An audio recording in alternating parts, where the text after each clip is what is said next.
Agilus Diagnostics brought to you by special report. स्वतःला test करत रहा। मुख्यमंत्री एकनाथ शिंदे आपल्या दरे गावामधून आता ठाण्यात दाखल झालेले आहेत। शिंदेंचा ताप उतरला असला तरी डॉक्टरांनी त्यांना अद्याप विश्रांती करण्याचा सल्ला दिलाय। मात्र शिंदेंनी आलेल्या या तापामुळे महायुतीत दबाव तंत्राचं राजकारण तापल्याची देखील चर्चा रंगते। पाहूयात हा रिपोर्ट। त्या दाढीने कमाल दाखवली ना विधानसभेला। ठाण्याच्या दाढीला हलकत घ्यायचं नाही हे त्यांनी सिद्ध करून दाखवले ना। आमची संख्या आता जेवढी आली त्याच्यापेक्षा जास्त आली असती जर ती फुटली नसती त्या टायमाला तर। थोडक्यात उद्धव ठाकरे सोबत असते तर खाते वाटपाच्या किंवा अशा प्रकारच्या चर्चा या माध्यमांसमोर येऊन बोलून होत नसतात। महायुतीमध्ये शिंदे आणि भाजपात थेट नाव न घेता एकमेकांवर दबाव तंत्र सुरू झाल्याचं बोललं जात आहे। विरोधकांकडे बंदूक रोखून शिंदेंच्या शिवसेनेचे प्रवक्ते यांनी ठाण्यातल्या दाढीवाल्याला हलक्यात घेऊ नका असं म्हणून भाजपला सूचक इशारा दिल्याचं बोललं जात आहे। तर दुसरीकडे शिवसेनेत फूट न होता ठाकरे सोबत असते तर अधिक जागा आल्या असत्या असं म्हणणाऱ्या रावसाहेब दानवेंचंही विधान चर्चेत आलंय। तुम्ही एक स्टेटमेंट केलं होतं की एकनाथ शिंदे जेव्हा दाढीवरून हात फिरवतात तेव्हा महाराष्ट्रामध्ये भूचाल येतो, म्हणजे खळबळ माजते। या स्टेटमेंटची पण बरीच चर्चा सुरू आहे सध्या। मग हे बरोबर आहे ना। मी एकदा काय स्वतः शिंदे साहेब काय बोलले, या दाढीला हलक्यात घेऊ नका। त्या दाढीने कमाल दाखवली ना विधानसभेला। जे त्यांच्यावर रोज टीका, सकाळी उठल्यापासून टीका जे करतात त्यांना त्यांची जागा दाखवली ह्या त्या दाढीने। राष्ट्रवादीला जागा दाखवली, काँग्रेसला दाखवली, ही ताकद त्या दाढीमध्ये। म्हणून ठाण्याच्या दाढीला हलकत घ्यायचं नाही हे त्यांनी सिद्ध करून दाखवलंय ना। शिवसेना राऊतांच्या बोलल्यावर काँग्रेस आणि राष्ट्रवादी सोबत गेली नसती तर असा कारभार केला असता आमचा जो पहिल्यांदा झाला 14 ते 19। तर त्या कारभाराच्या आधारावर आमची संख्या आत्ता जेवढी आली त्याच्यापेक्षा जास्त आली असती जर ती फुटली नसती त्या टायमाला तर। थोडक्यात उद्धव ठाकरे सोबत असते तर नाहीये तरी त्याच्यापेक्षा जास्त जागा आल्यात आमच्या। दररोज स्वतःला टेस्ट करत राहिलं पाहिजे, कारण टेस्ट करूनच मनुष्य बरा होतो। म्हणूनच जेव्हा हेल्थ टेस्टचा प्रश्न येतो तेव्हा मी विश्वास ठेवतो भारतातील सर्वात मोठ्या डायग्नोस्टिक कंपनीवर, एजिलिस डायग्नोस्टिक्स। स्वतःची टेस्ट करत रहा। महायुतीमधले सर्व नेते आमच्यात सारं काही आलबेल असल्याचं सांगतात। मात्र मुंबई दिल्लीत बैठका होऊनही अद्यापही कोणत्या पेचावर चर्चा अडून बसली हे कळलेलं नाही। निकालापासून आजपर्यंत काय काय घडलंय ते ग्राफिक्सद्वारे आपण बघूयात। 23 नोव्हेंबरला निकालानंतर अमित शहांनी शिंदे, फडणवीस, अजितदादांना फोन करून विजयानिमित्त अभिनंदन केलं। त्याच दिवशी रात्री उशिरा देवेंद्र फडणवीस नागपूरला गेले। सरसंघचालक मोहन भागवत आणि संघ पदाधिकाऱ्यांची त्यांनी भेट घेतली। याच बैठकीत भागवतांनी मुख्यमंत्री पदासाठी फडणवीसांच्या नावाला संमती दर्शवल्याची माहिती आहे।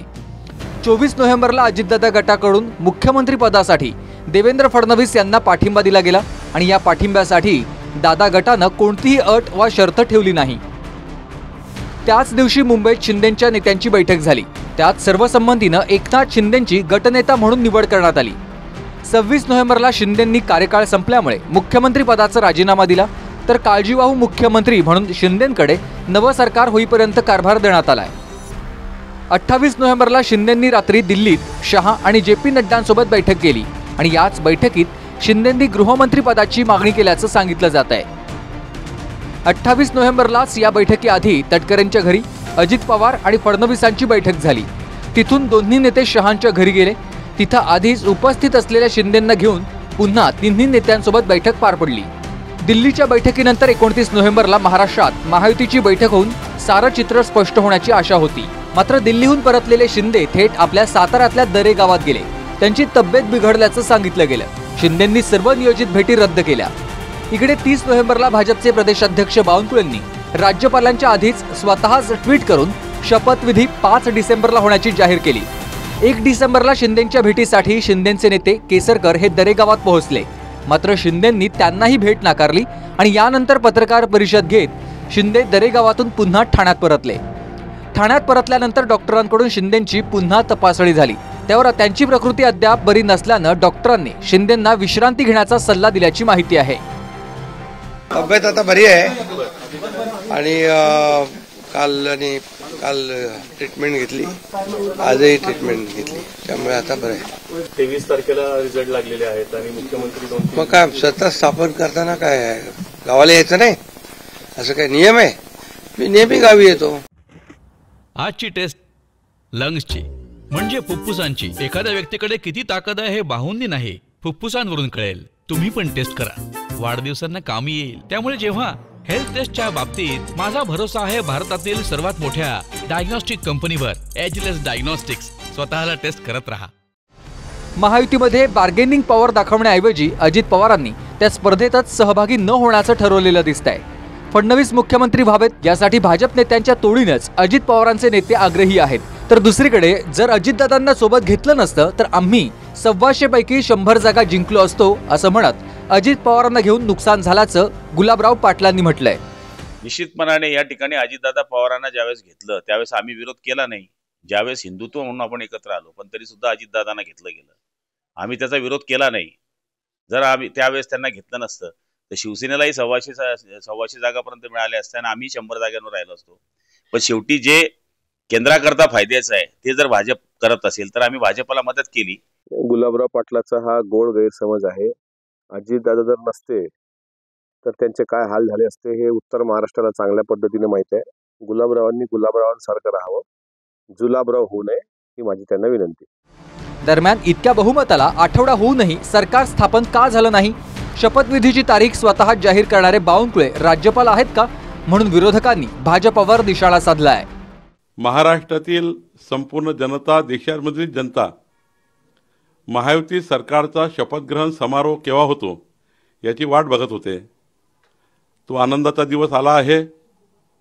माननीय पंतप्रधान नरेंद्र मोदीजी यांच्या उपस्थितीमध्ये मुंबईच्या आझाद मैदानावर 5 डिसेंबर 2024ला 5 वाजता हा शपथग्रहण सोहळा संपन्न होणार आहे. निकाल लागून किती दिवस झाले? 10 दिवस होऊन गेले. 24 तासामध्ये खरं म्हणजे एवढं बहुमत आहे सरकार स्थापनेचा दावा करायला पाहिजे होता. अद्याप ह्यांच्यापैकी कोणीही सरकार स्थापनेचा दावा का केला नाही?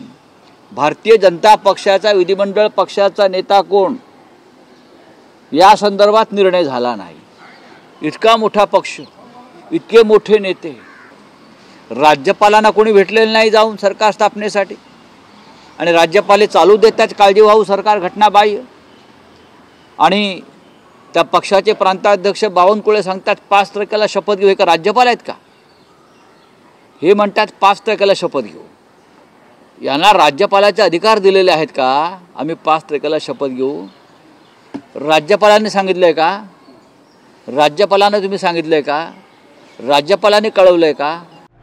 अक्षय Mankani, TV9 Marathi, Mumbai. Agilus Diagnostics brought to you by special report. स्वतःला टेस्ट करत रहा.